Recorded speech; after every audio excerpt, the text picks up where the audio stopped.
Assalamualaikum warahmatullahi wabarakatuh. Nama saya Isti Safitri, mahasiswa semester 3 Fakultas Hukum Universitas Surya Kencana.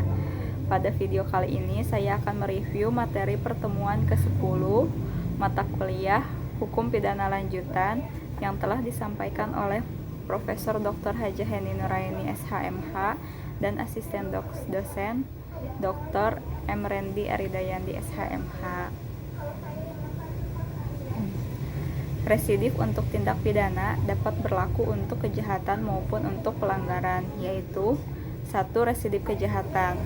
Dengan dianutnya residif khusus, maka residif kejahatan menurut KUHP adalah kejahatan-kejahatan tertentu yang dibedakan dalam A. Residif kejahatan-kejahatan tertentu sejenis, diatur secara tersebar dalam buku 2 KUHP.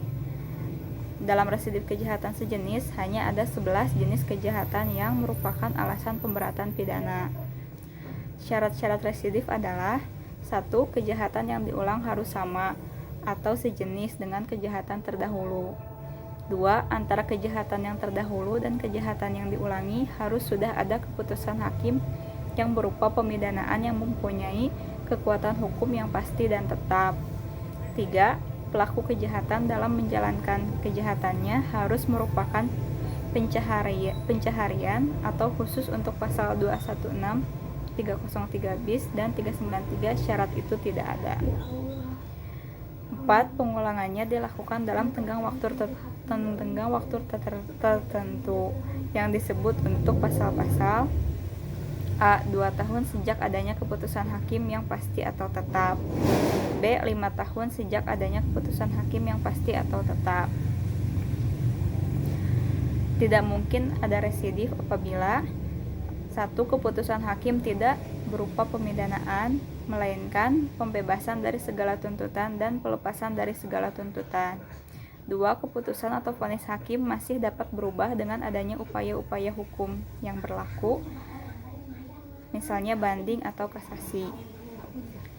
3. Keputusan hakim yang berupa penetapan atau beshiking, misalnya keputusan yang menyatakan tidak berwenangnya hakim untuk memeriksa perkara tersebut, atau keputusan tentang tidak diterimanya tuntutan jaksa karena terdakwa tidak melakukan kesalahan, atau tidak diterimanya perkara karena penuntutannya sudah daluarsa. Yang perlu diperhatikan adalah bahwa saat pengulangan dihitung sejak adanya putusan hakim yang berkekuatan tetap, jadi tidak disyaratkan apakah jenis pidana yang dijatuhkan oleh hakim sebelumnya, dan juga tidak disyaratkan apakah pidana yang dijatuhkan itu sudah dijalankan atau belum, baik untuk sebagian ataupun seluruhnya. Pengenaan pemberatan pidana untuk residif kejahatan sejenis ini berbeda-beda, yaitu 1. Dapat diberikan pidana tambahan berupa pelanggaran atau pencabutan hak untuk menjalankan mata pencahariannya.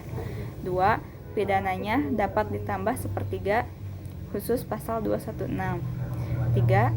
Pidana dapat ditambah dilipat 2 kali, yaitu khusus untuk pasal 393, yaitu dari 4 bulan 2 minggu menjadi 9 bulan penjara. Demikian yang dapat saya sampaikan. Terima kasih. Wassalamualaikum warahmatullahi wabarakatuh.